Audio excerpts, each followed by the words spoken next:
Okay, with that, we're ready to talk about the Samaritans. They were great guitarists. Well, I don't think so, but anyway. The people of Samaria.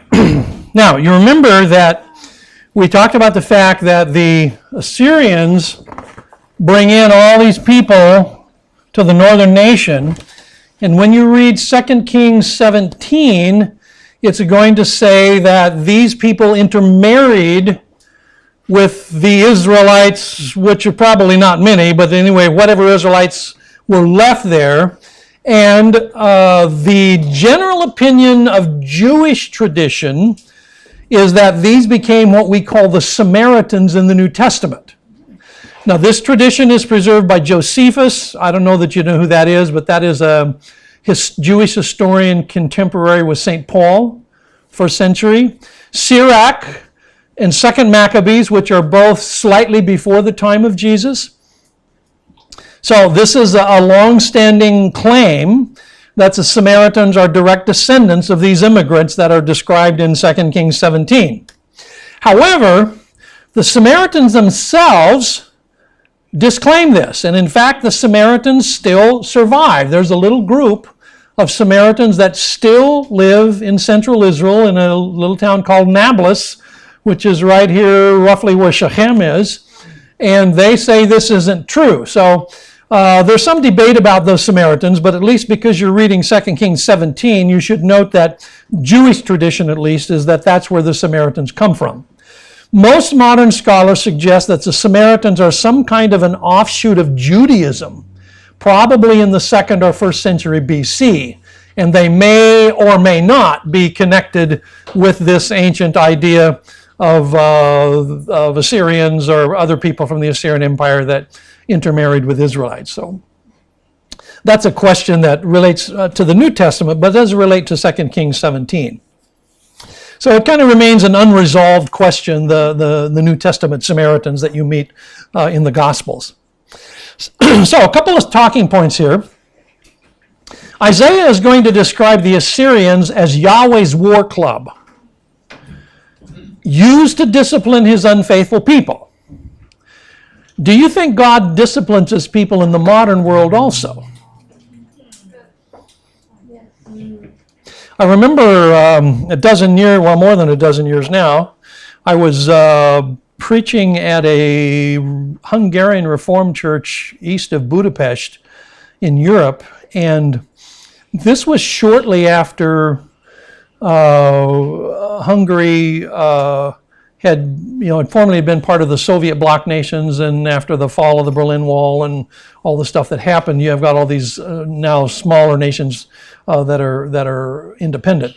So their pastor had been in prison by the communists for about 12 years, and after the Hungary became an independent country, he was released from prison, came back to his church, and amazingly enough, the church was still waiting for him. I thought that was pretty amazing all by itself. I'm not sure any American churches would wait that long. But anyway, I had preached there on a Sunday, and then they had kind of a Q&A after service. And the very first question they asked me was, do you think that the fall of the Twin Towers in New York was a judgment of God upon America? And you've probably heard that idea. But it's a very difficult idea to answer one way or another. But certainly in the ancient world, Isaiah used the Assyrians as a discipline for the Israelites. So what do you think? Do you think God does that sort of thing? Is the situation of Israel unique, or is this something that may actually happen? What would be the dangers of that idea, as well as the strong points you might think might support it? Yeah, Cliff. I think the furthest I've gotten with that is just that God is the same as he was. Okay. Yeah. All right. Yep. I don't think God causes that to happen, but I think that he can use it for the good. Okay. Yeah, God can use things he doesn't necessarily cause, historically, because of the freedom of history. Okay. Yeah, I'd buy that. I think the thing you need to be cautious about is trying to make some sort of final conclusions about this or that incident in the world as a judgment. Every time a tidal wave comes through, or a tsunami, or an earthquake, or a forest fire, or a war, or whatever kind of disaster, I think you would be better advised not to start immediately trying to figure out the judgment of God on this or that people for whatever reasons. At least in the ancient world, Israel is disciplined by God, but they at least have a direct word of the prophets to explain to them that's what this is. They're not guessing this. This is something that Isaiah says directly. I don't know, I thought I would raise it at least as a question, because sometimes it's a question that people have. Yeah, Grace. Do you think, so if some natural disaster happened to us right now, or back home or whatever, do you think it's important for us as believers to know whether it's disciplinary or not? I know that you said you'd be cautious about going back and trying to figure out, was that because obviously not everything that happens is a disciplinary action of the Lord. Right. Sometimes it's just that happens. I think it would actually be inappropriate to try to figure that out and make some conclusion. Now, let me tell you why. Okay, so but I'm just wondering, why did God tell us people that in the Old Testament? Well, in this case, because they're in a covenant relationship with God. Israel is in a unique position as a covenantal people, and no other country or people in the world qualify for that kind of definition. Whether you're talking about Americans or Japanese or Brazil, I mean, it doesn't make any difference. None of us are in covenant relationship with God, at least in that sense. So I think Israel is in a special position because of her being chosen as the instrument that God would use to bring salvation to the nations. On the other hand, when you get to the New Testament, there are incidents like that have happened, and a couple of them in the Gospels that would, I think, discourage us from making that conclusion. One is when the disciples asked Jesus about a man who was born blind. Yeah. So blindness in Jewish thought was like maybe it's a judgment, and they want to know, okay, who sinned? Was the parents of this guy, or did somehow he sin prenatally? He was born blind. He didn't become blind later. He was born blind. Okay, and Jesus says neither one. Yeah. That's not the way to think about it. The world is fractured. The world has evil in it, and I'm here to show the glory of God. And that's what I'll do. And in healing this man, he does demonstrate the glory of God, but he doesn't try to fix blame. Either way. And another incident that happened in the time of Jesus was where there was an industrial accident. At least that's what we'd probably call it today. A tower collapsed on a bunch of people and killed them. And Jesus asked, he said, do you think these were worse people than other people because this tower collapsed and killed them? And Jesus says, no.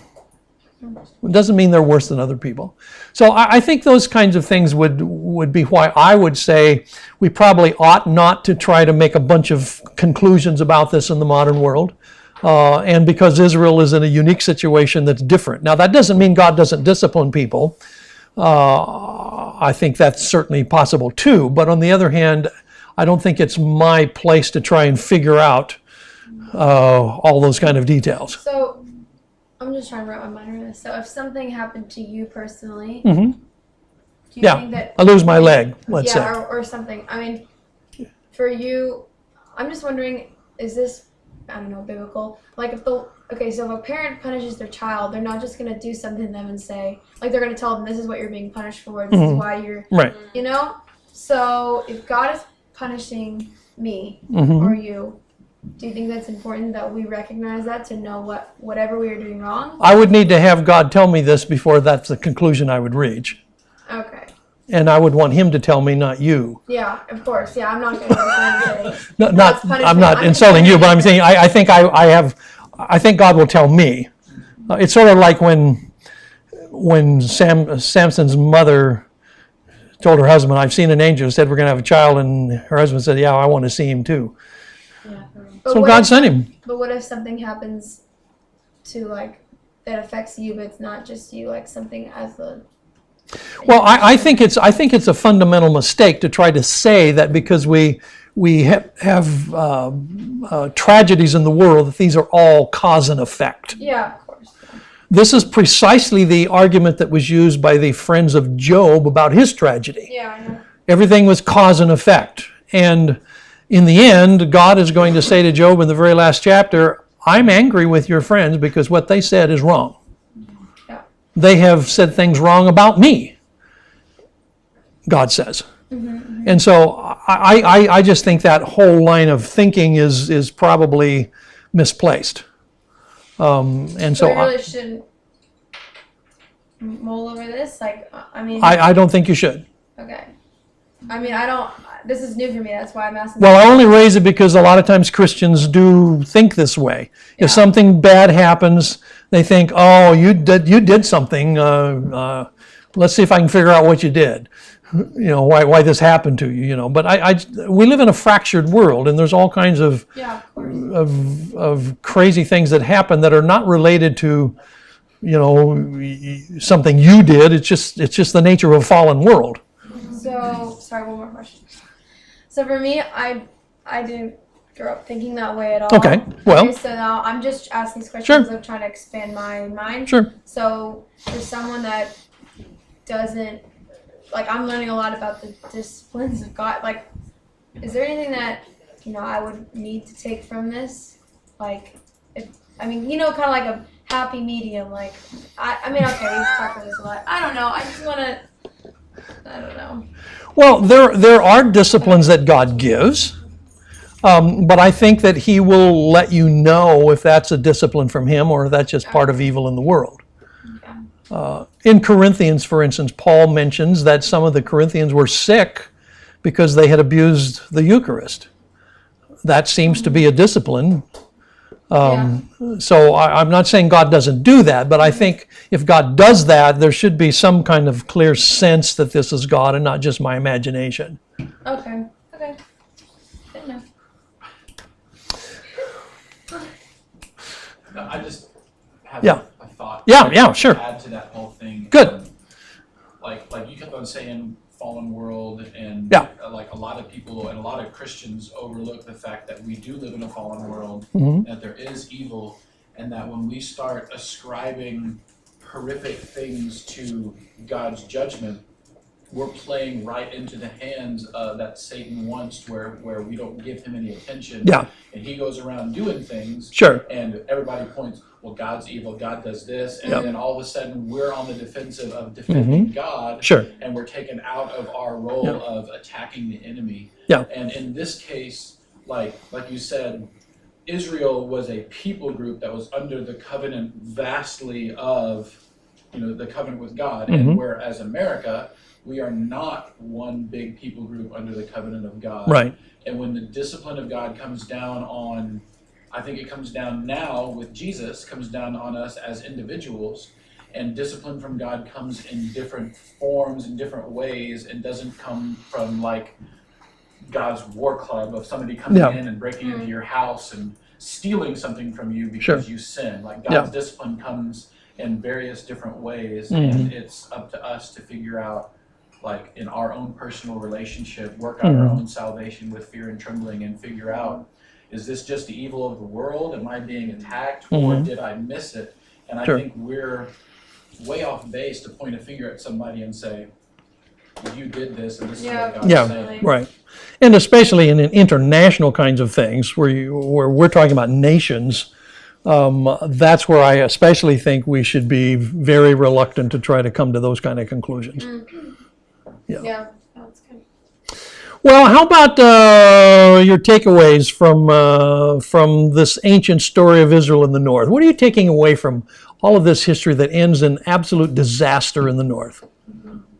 Daniel. It was all written about in the covenant. They Yep. all had. I mean, I remember reading it and thinking, Israel does the exact thing. In Deuteronomy, it says these curses will be heaped on you if you do this, and they're doing the exact same thing, but not once, but over and over and over and over again. And it's just one of those things, like Cliff said, God's the same. He's just. He said. But it also shows you His mercy. God put up with these people a long time. I mean, if I had been God, and I'm a long ways from that, I don't think I'd have had nearly as much patience. He was long suffering, as the term is, with these people. Yes, Hannah. Yeah, that's kind of the thing that I kept seeing is just like that he was still staying with them, you know, and like still pursuing them and wanting them to be in a relationship with him, but they continued like to go to battle, or they would just there was just so much like violence and stuff. Right. Even towards their own families, just like the sacrificing of Yep. their kids and stuff. Yeah. It's just like it kind of shows like wow, like the fact that God still was pursuing them even when they're doing stuff like that is pretty crazy, I think. But I think it also demonstrates God's faithfulness that at some point, even though he's long-suffering, he still needs to keep his covenant word. For sure. And he does keep his covenant word, even though it pains him. I don't think God did this with relish. I think God did this with grief. For sure. These were his children. But at some point, unless he is unfaithful to himself in his own word, he has to at some point do what he said he's going to do. And in what you said, in his long suffering and mercy, even in the text, you find really bad people hear the pronouncement of judgment from a prophet, and then they repent. Sure. And God says, okay, because you repent, Absolutely. you won't see it in your Yeah. time, but it's still coming. It's coming. Everybody's still doing it, but you have these little drops of Yeah, mercy. absolutely. Yeah. I think for me personally, I just like to put myself in like the shoes, like, wow, that's me. As in like messing up or like falling to sin, I'm like, wow. Uh-huh. And just repenting and just being soaked back with him, like you realize, and Yeah. just fall more in love with it. Absolutely. I agree. Yeah. I agree. Yeah. I really enjoy watching the persistence God has in fulfilling his covenant with Yeah. people. Yeah. That he consistently is, he's watching them just turn their backs on him in every single area. Yeah. But he sends prophets, he sends people constantly to try to steer them back in a direction that's worthy of him. Yeah. And all these different things, and it really just goes to show how constantly God is pursuing our hearts. And I just thought that was amazing just to watch this consistency. There's a very old poem titled "The Hound of Heaven," which is really trying to describe God in this way, that he keeps, he just stays with you. He doesn't give up on you. He doesn't let you out of his sight. And he certainly does that with these people. Yeah. Well, now Judah is going to continue to exist, but she's going to exist alone. The buffer zones are gone. The northern border of Judah is the border of Assyria. So this is a scary time. And during the last years of Judah's reign, of course, the northern nation is now gone, but you're going to have two major figures that are going to try and turn the tide, Hezekiah and Josiah. And I think you have to think that both of these see the loss of the northern kingdom as a massive wake-up call. If that's what happened to them, we better get our act together down here, or we're going the same direction. And so Hezekiah and Josiah especially are going to try to turn the tide, and actually are successful enough that the southern nation is going to last about another century and a half longer than the northern nation because of the efforts of these two kings. So we're going to start with Hezekiah, and we'll get just a little bit into it, and then I'll let you go maybe 30 seconds early. I got to try to keep my record up, but it won't be by much today. Hezekiah's reign is characterized by, as I mentioned, one of the two most important reform movements in the south. He is going to remove all vestiges of Canaanite fertility cult. He's going to clean house with the Canaanite pagan religion. When Sargon II dies, and Sargon II is the one who finished up the deportation of the north. When he dies, Hezekiah is going to lead a rebellion of nearby states against the Assyrian suzerainties covenant. And that's going to consist of, oddly enough, some Philistine cities, Ekron and Ashkelon, along with the Phoenician city Sidon, Ammon, Moab, and Edom. All of these are going to together say, okay, we're going to not send in the money. Sargon's dead. They're going to have to worry about throne succession. We've got a reprieve here for a little bit.